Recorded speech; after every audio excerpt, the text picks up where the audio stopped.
Hi friends, இந்த வீடியோவில் நம்ம சூப்பரான ஒரு தகவல் பற்றி பார்க்க போகிறோங்க. அதாவது நீங்கள் முதலீடு பண்ணக்கூடிய அந்த தொகைக்கு 8.8% இன்ட்ரெஸ்ட் ரேட் எப்படி வாங்குறது அப்படிங்கிற தகவல் தான் இந்த வீடியோவில் வந்து பார்க்க போகிறோம். ஸோ பொதுவாக போய் போஸ்ட் ஆஃபீஸ் எடுத்துக்கோங்க அல்லது பேங்க் எடுத்துக்கோங்க. அதில் இருக்கக்கூடிய சேமிப்பு திட்டங்களுக்கு 8.8% இன்ட்ரெஸ்ட் ரேட் யாரும் வந்து கொடுக்கறது கிடையாது. 8.85% வந்து கொடுக்குறாங்க. அதுவும் யாருக்கு அப்படின்னு பார்த்தீங்கன்னா சீனியர் சிட்டிசன் 60 வயசுக்கு மேல இருக்கவங்களுக்கு மட்டும் தான் 8.5% பிக்ஸ்ட் டெபாசிட்ல இன்ட்ரெஸ்ட் ரேட் கொடுக்குறாங்க. ஆனா ஜென்ரல் சிட்டிசன் பொறுத்த வரைக்கும் 7.5 7.7. ஸோ இந்த மாதிரி தான் எல்லா பேங்க் முதற்கொண்டு போஸ்ட் ஆஃபீஸ் முதற்கொண்டு எல்லாருமே வந்து இன்ட்ரெஸ்ட் ரேட் ப்ரொவைட் பண்றாங்க. ஆனா நான் சொல்லக்கூடிய இந்த சேமிப்பு திட்டத்துல நீங்க முதலீடு பண்ணீங்க அப்படின்னா 8.8% உங்களுக்கு இன்ட்ரெஸ்ட் ரேட் கிடைக்கும். அதுவும் எந்த ரிஸ்க்கும் கிடையாது. ஸோ இப்போ உடனே நீங்க கேட்பீங்க, அது வந்து ஒரு ஷேர் மார்க்கெட் இன்வெஸ்ட்மெண்ட்டா அல்லது மியூச்சுவல் ஃபண்ட் இன்வெஸ்ட்மெண்ட்டா அப்படின்னா அந்த மாதிரிலாம் எதுவும் கிடையாது. போஸ்ட் ஆஃபீஸ் சேவிங் ஸ்கீம்ல இருக்கக்கூடிய 2 சேமிப்பு திட்டங்களை நீங்க முதலீடு பண்ணி அதன் மூலமா 8.8% இன்ட்ரெஸ்ட் ரேட் வாங்கலாம். அதை பத்தின தகவல் தான் இந்த வீடியோல வந்து பார்க்க போறோம். ஸோ இந்த இன்ஃபர்மேஷன் முடிஞ்சாலும் நிறைய பேருக்கு ஷேர் பண்ணுங்க. சரி, வாங்க வீடியோக்குள்ள போகலாம். So post office saving scheme எடுத்துக்கிட்டீங்கன்னா அதுல நிறைய சேமிப்பு திட்டங்கள் வந்து இருக்கு. அதுல குறிப்பா MIS ஸ்கீம் அப்படிங்கிறது கேள்விப்பட்டிருப்பீங்க. அதாவது மந்த்லி இன்கம் ஸ்கீம் அப்படிங்கிறது கேள்விப்பட்டிருப்பீங்க. அதே மாதிரி ரெக்கரிங் டெபாசிட் அப்படின்னு சொல்லுவோம், அதாவது RD அப்படின்னு சொல்லுவோம். RD பார்த்தீங்கன்னா போஸ்ட் ஆஃபீஸ்னு இருக்கு, பேங்க்லயும் இருக்குது. ஸோ இந்த 2 ஸ்கீம்ல இன்வெஸ்ட் பண்ணி தான் நீங்க 8.8% இன்ட்ரெஸ்ட் ரேட் வாங்க போறீங்க. அது எப்படி அப்படின்னு பார்க்கலாம். அதாவது இந்த MIS scheme and RD scheme, இந்த 2 ஸ்கீம் பார்த்தீங்கன்னா வீடியோ ஏற்கனவே நம்ம சேனல்ல வந்து போட்டிருக்கோம். ஸோ உங்களுக்கு ரொம்ப டீட்டெயில்டா வேணும் அப்படின்னா அந்த வீடியோ லிங்கை கிளிக் பண்ணி பார்த்துக்கோங்க. அல்லது எனக்கு இந்த MIS ஸ்கீம் RD ஸ்கீம் பத்தி ஜஸ்ட் ஓவராலா தெரிஞ்சா போதும் அப்படின்னா ஜஸ்ட் இந்த வீடியோ அப்படியே கண்டினியூ பண்ணுங்க. முதலாவது இந்த MIS ஸ்கீம் பத்தின இன்ஃபர்மேஷன் நம்ம பார்த்துடலாம். அதாவது MIS ஸ்கீம் அப்படிங்கிறது மந்த்லி இன்கம் ஸ்கீம். இதுக்கான இன்ட்ரெஸ்ட் ரேட் எவ்வளவு அப்படின்னு பாத்தீங்கன்னா 7.4% ஒரு வருஷத்துக்கு இன்ட்ரெஸ்ட் ரேட் கொடுக்குறாங்க. இதுல நீங்க குறைந்தபட்சம் 1000 ரூபாய் முதலீடு பண்ணலாம். அதிகபட்சம் சிங்கிள் அக்கௌண்ட் ஹோல்டரா இருந்தா 9 லட்ச ரூபாய் வரைக்கும் முதலீடு பண்ணலாம். அதுவே ஜாயிண்ட் அக்கௌண்ட் ஹோல்டர் அப்படின்னா 15 லட்ச ரூபாய் வரைக்கும் முதலீடு பண்ணலாங்க. ஸோ இந்த சேமிப்பு திட்டத்தை பத்தி ஓவரா சொல்லணும் அப்படின்னா நீங்க ஒரு குறிப்பிட்ட தொகை உங்க கையில எவ்வளவு அமௌண்ட் இருக்கோ அதை முதல்ல நீங்க இன்வெஸ்ட்மெண்ட் பண்ணிடணும். ஸோ ஒரு டைம் தான் இதுல முதலீடு பண்ண முடியும். மல்டிபிள் டைம்ஸ் நீங்க முதலீடு பண்ண முடியாது ஒரே அக்கௌண்ட் நம்பர்ல. இன்கேஸ் வந்து இப்ப சிங்கிள் அக்கௌண்ட் ஹோல்டருக்கு 9 லட்ச ரூபாய் லிமிட் சொல்லியிருக்காங்க. நீங்க ஃபர்ஸ்ட் டைம் முதலீடு பண்ணும்போது 5 லட்ச ரூபாய் பண்ணிருக்கீங்க. 2வது டைம் முதலீடு பண்ணும்போது 4 லட்ச ரூபாய் முதலீடு பண்ணலாம். ஸோ அப்ப நான் 5 + 4 9 லட்ச ரூபாய் ஆச்சு. அதுக்கு மேல நீங்க முதலீடு பண்ண முடியாது. ஸோ ஒன் டைம் இன்வெஸ்ட்மெண்ட் மாதிரி நீங்க எடுத்துக்கணும். இப்போ நீங்க ஒன் டைம் இன்வெஸ்ட்மெண்ட்ல இப்போ 1 லட்ச ரூபாய் முதலீடு பண்றீங்க அப்படின்னா அதுக்கு 7.4% ஒரு வருஷத்துக்கு இன்ட்ரெஸ்ட் ரேட் கொடுக்குறாங்க. அப்போ மாசம் உங்களுக்கு எவ்வளவு அமௌண்ட் வரும் அப்படிங்கிறத கால்குலேட் பண்ணி உங்களுடைய போஸ்ட் ஆஃபீஸ் சேவிங்ஸ் அக்கௌண்ட்டுக்கு மாசம் அந்த இன்ட்ரெஸ்ட் அமௌண்ட்டை அனுப்பிச்சு வச்சிருவாங்க. ஸோ இதான் வந்து MIS ஸ்கீம். அதுவே RD ஸ்கீம் அப்படிங்கிறது என்னன்னா, நம்ம MIS ஸ்கீம் வந்து ஒன் டைம் இன்வெஸ்ட்மெண்ட் அப்படின்னு சொன்னோம். அதே மாதிரி MIS ஸ்கீம் எத்தனை வருஷம் டென்யூர் அப்படின்னு பார்த்தீங்கன்னா 5 வருஷம். ஸோ நீங்க முதலீடு பண்ண அந்த அமௌண்ட் 5 வருஷம் போஸ்ட் ஆஃபீஸ்லேயே தான் இருக்கும். ஸோ அதுக்கு முன்னாடி நீங்க வித்ட்ராவல் பண்றதுனா பண்ணிக்கலாம். அதுக்கு ஒரு பர்சன்டேஜ் இன்ட்ரெஸ்ட் அமௌண்ட் பிடிச்சிட்டு மீதி உங்களுக்கு கொடுத்துருவாங்க. இன்கேஸ் உங்களுக்கு அமௌண்ட் அர்ஜென்ட்டா தேவைப்படுது அப்படின்னா ப்ரீமெச்சூர் க்ளோசர் பண்ணிக்கலாம். ஸோ MIS ஸ்கீம்னுடைய டென்யூர் இயர்ஸ் எவ்வளோ அப்படின்னு பார்த்தீங்கன்னா 5 வருஷம். அதே மாதிரி தான் RD ரெக்கரிங் டெபாசிட், இந்த ஸ்கீமுக்கான டென்யூரும் 5 வருஷம் தான். இதற்கான இன்ட்ரெஸ்ட் ரேட் எவ்வளோ அப்படின்னு பார்த்தீங்கன்னா 6.7% இன்ட்ரெஸ்ட் ரேட் கொடுக்குறாங்க ஒரு வருஷத்துக்கு. இது வந்து குவார்டர்லி காம்பவுண்ட் இன்ட்ரெஸ்ட்ல உங்களுக்கு கிடைக்கும். அதாவது 3 மாசத்துக்கு ஒரு தடவை அந்த வட்டி தொகையானது கூட்டு வட்டி கணக்குல உங்களுக்கு ஆட் ஆகும். ஸோ இன்ட்ரெஸ்ட்னு எடுத்துக்கிட்டோம்னாவே சிம்பிள் இன்ட்ரெஸ்ட், அதுக்கப்புறம் காம்பவுண்ட் இன்ட்ரெஸ்ட் அப்படின்னு 2 இருக்கு. தனி வட்டி, கூட்டு வட்டி. கூட்டு வட்டி இருக்கக்கூடிய எந்த ஒரு சேமிப்பு திட்டத்திலையும் நீங்க முதலீடு பண்ணலாம். ஏன்னா உங்களுக்கு கிடைக்கக்கூடிய தொகை அதிகமாக கிடைக்கும். இந்த RD ஸ்கீம்ல அதிகபட்சம் நீங்க எவ்வளவு அமௌண்ட் வேணாலும் முதலீடு பண்ணிக்கலாம். ஆனா குறைந்தபட்சம் நீங்க 100 ரூபாய் முதலீடு பண்ணி ஆகணும். ஸோ இவ்வளவுதான் RDக்கும் MISக்கும் உள்ள வித்தியாசம்.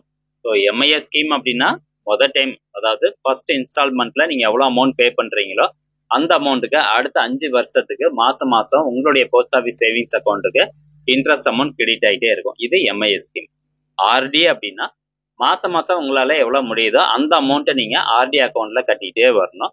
அது 5 வருஷம் முடிவுல நீங்க எவ்வளவு அமௌண்ட் கட்டியிருக்கீங்க பிளஸ் மெச்சூரிட்டி, அந்த இன்ட்ரெஸ்ட் அமௌண்ட் எவ்வளோ, அது 2 கால்குலேட் பண்ணி உங்களுக்கு மெச்சூரிட்டி அமௌண்ட் கொடுப்பாங்க.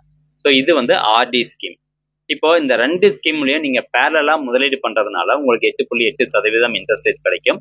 அது எப்படி அப்படின்னு பார்க்கலாம். அதாவது MIS ஸ்கீம்ல இப்போ உதாரணத்துக்கு 1 லட்ச ரூபாய் நீங்க கையில வச்சிருக்கீங்க. அந்த 1 லட்ச ரூபாய் தூக்கி MISல முதலீடு பண்ணிட்டீங்க. அந்த 1,00,000 ரூபாய்க்கு மாசம் மாசம் உங்களுக்கு ஒரு குறிப்பிட்ட தொகை வந்து வட்டி தொகையா கிடைச்சிட்டே இருக்கும். அந்த வட்டி தொகையை அப்படியே நீங்க என்ன பண்றீங்க, ஆர்டி ஸ்கீம்ல டிரான்ஸ்ஃபர் பண்ணி விடுறீங்க. ஸோ ஆர்டி ஸ்கீம்னு தனியா நீங்க முதலீடு பண்ண போறது கிடையாது. ஜஸ்ட் எம்ஏஎஸ் ஸ்கீம்ல முதலீடு பண்ணிட்டு அதுல இருந்து வர வட்டி தொகையை அப்படியே ஆர்டி ஸ்கீமுக்கு டிரான்ஸ்ஃபர் பண்றீங்க. அதன் மூலமா உங்களுக்கு கிடைக்கக்கூடிய அந்த இன்ட்ரெஸ்ட் ரேட் வந்து அதிகமா இருக்கும். ஸோ அந்த கால்குலேஷன் இப்ப நம்ம பார்த்துடலாம். அதாவது இப்போ post office monthly income scheme, அதுக்கப்புறம் post office RD scheme investment, ரெண்டு வந்து பிரிச்சிருக்கேன், 2 டேபிள் போட்டிருக்கேன். இப்போ ஃபர்ஸ்ட் போஸ்ட் ஆஃபீஸ் எம்ஏ ஸ்கீம்ல நீங்க முதலீடு பண்றீங்க. எவ்வளோ? ஒரு 1,00,000 ரூபா முதலீடு பண்றீங்கன்னு வச்சுக்கலாம். இன்வெஸ்ட்மெண்ட் அமௌண்ட் எவ்வளவு? 1,00,000 ரூபா. ஸோ 1,00,000 ரூபா முதலீடு பண்றீங்க அப்படின்னா இந்த எம்ஏ ஸ்கீமுக்கு இன்ட்ரெஸ்ட் ரேட்டு 7.4%. அப்போ ஒரு வருஷத்துக்கு பார்க்கும்போது உங்களுக்கு 7,400 ரூபா கிடைக்குது. அப்போ மாசம் மாசம் உங்களுடைய சேவிங்ஸ் அக்கௌண்ட்ல எவ்வளவு கிரெடிட் ஆகுனா 617 ரூபா வட்டி தொகையானது கிரெடிட் ஆகிட்டு இருக்கும். அப்போ இன்ட்ரெஸ்ட் அமௌண்ட் 5 வருஷம் கழிச்சு உங்களுக்கு எவ்வளவு கிடைச்சிருக்கும் அப்படின்னா 37,000 ரூபாய் கிடைச்சிருக்கும். அப்போ மெச்சூரிட்டி அமௌண்ட் எவ்வளவு? நீங்க முதலீடு பண்ணது 1,00,000 பிளஸ் இன்ட்ரெஸ்ட் அமௌண்ட் 37,000, 1,37,000 ரூபாய் கிடைச்சிருக்கும். ஒன்ஸ் நீங்க எம்ஏ ஸ்கீம்ல மட்டும் முதலீடு பண்ணிட்டு நிறுத்திட்டீங்க அப்படின்னா 1,37,000 ரூபாய் தான் கிடைக்கும். அதுவே இப்ப ஆர்டி ஸ்கீம்ல முதலீடு பண்ண போறீங்க. அது எப்படி அப்படின்னா இப்ப மாசம் மாசம் இந்த எம்ஏ ஸ்கீம்ல எவ்வளவு கிடைக்குது? 617 ரூபாய் கிடைக்குது. ஆர்டி ஸ்கீம் பொறுத்த வரைக்கும் மல்டிபிள்ஸ் ஆஃப் 10 ருபீஸ்ல தான் இன்வெஸ்ட் பண்ண முடியும். 610 ரூபாய் நீங்க டிரான்ஸ்ஃபர் பண்ணணும்னு நினைக்கிறீங்க. அதுக்கு ஒரு ஜஸ்ட் ஒரு அப்ளிகேஷன் ஃபார்ம் மட்டும் போஸ்ட் ஆஃபீஸ்ல கொடுத்தா போதும், அவங்க ஆட்டோ டெபிட் பண்ணிக்குவாங்க. நீங்க மாசம் மாசம் போய் கட்ட தேவை கிடையாது.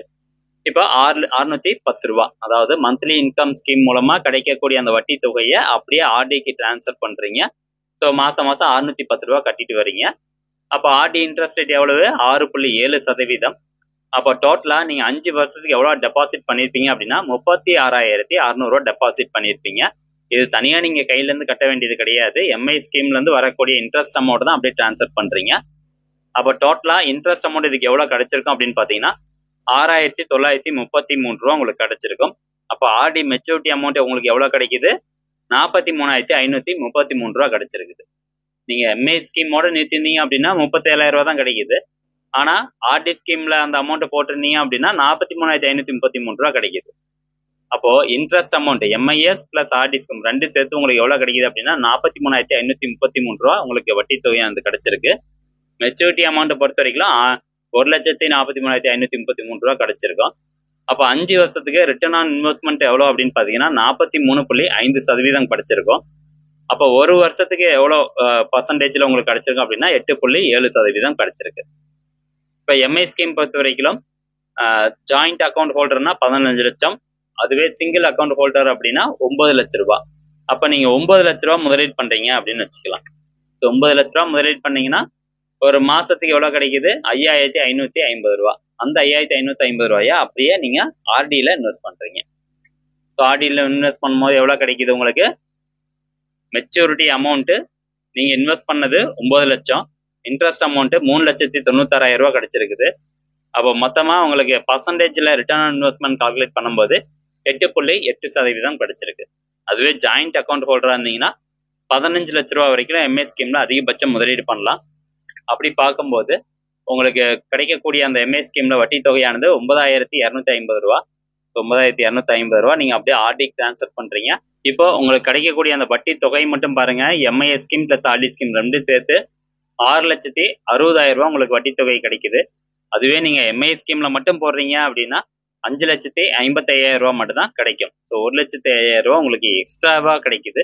ஸோ இந்த மாதிரி நீங்க முதலீடு பண்ணீங்க அப்படின்னா return on investment interest rate percentage பார்த்தீங்கன்னா உங்களுக்கு 8.8% கிடைக்குது. ஸோ நம்ம முதலீடு பண்றது சேஃபா தான் முதலீடு பண்றோம். ஆனா அதை நம்ம எந்த மாதிரி முதலீடு பண்றோம் அப்படிங்கிறத பொறுத்து நம்மளுக்கு கிடைக்கக்கூடிய அந்த வட்டி விகிதம் அதிகமா இருக்கும். இப்போ குறிப்பா மந்த்லி இன்கம் ஸ்கீம் ஒரு சில பேர் என்ன பண்ணுவாங்கன்னா, எனக்கு மாசம் மாசம் கண்டிப்பா எனக்கு ஒரு அமௌண்ட் தேவை அப்படிங்கிறதுனால மந்த்லி இன்கம் ஸ்கீம்ல முதலீடு பண்ணுவீங்க. ஸோ அந்த மாதிரி இருக்கக்கூடிய நபர்கள் வந்து இந்த ஸ்கீமை ஃபாலோ பண்ண முடியாது. பட் எனக்கு வந்து நல்ல ரிட்டர்ன்ஸ் கிடைக்கணும் அப்படின்னு நினைக்கிறவங்க எம்ஐ ஸ்கீம்ல முதலீடு பண்ணிட்டு அதுல இருந்து வரக்கூடிய வட்டி தொகையை அப்படியே ஆர்டிக்கு டிரான்ஸ்ஃபர் பண்ணீங்க அப்படின்னா உங்களுக்கு கூடுதலா இன்ட்ரெஸ்ட் ரேட் அதிகமா கிடைக்கும். ஸோ ஃப்ரெண்ட்ஸ், இந்த தகவலை முடிஞ்சவங்க நிறைய பேர் ஷேர் பண்ணுங்க. மீண்டும் அடுத்த ஒரு நல்ல பதிவுல சந்திக்கலாம். நன்றி, வணக்கம்.